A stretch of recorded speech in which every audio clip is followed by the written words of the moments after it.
Numbers chapter 20. The entire Israelite community entered the wilderness of Zin in the first month, and they settled in Kadesh. Miriam died and was buried there.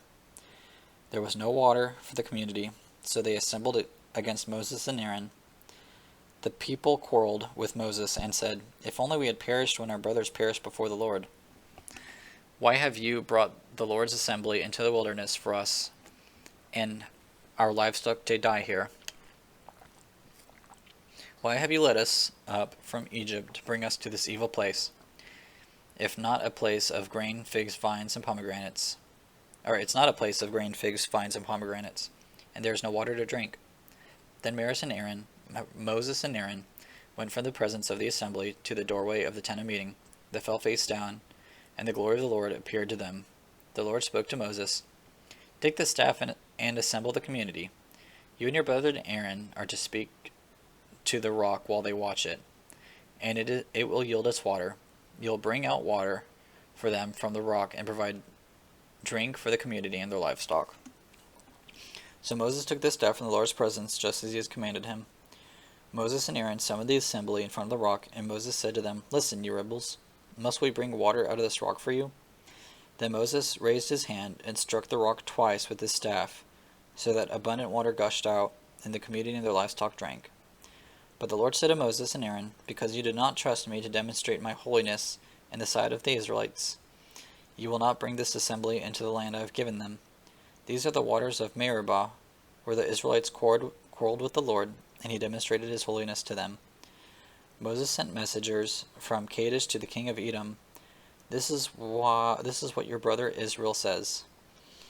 "You know all the hardships that have overtaken us. Our ancestors went down to Egypt, and we lived in Egypt many years, but the Egyptians treated us and our ancestors badly. When we cried out to the Lord, he heard our plea and sent an angel and brought us out of Egypt. Now look, we are in Kadesh, a city on the border of your territory. Please let us travel through the land. We won't travel through any field or vineyard, or drink any well water. We will travel to the king's highway, and we won't turn to the right or to the left until we have traveled through your territory." But Edom answered him, "You will not travel through our land, or we will come out and confront you with the sword."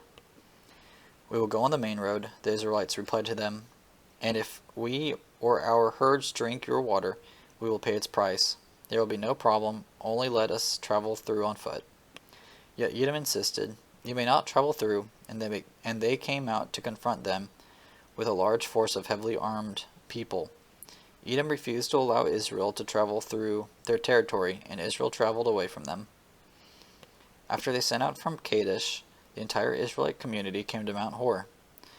The Lord said to Moses and Aaron at Mount Hor on the border of the land of Edom, "Aaron, you will be gathered for his people, and he will not enter the land I have given the Israelites, because you both rebelled against my command at the waters of Meribah.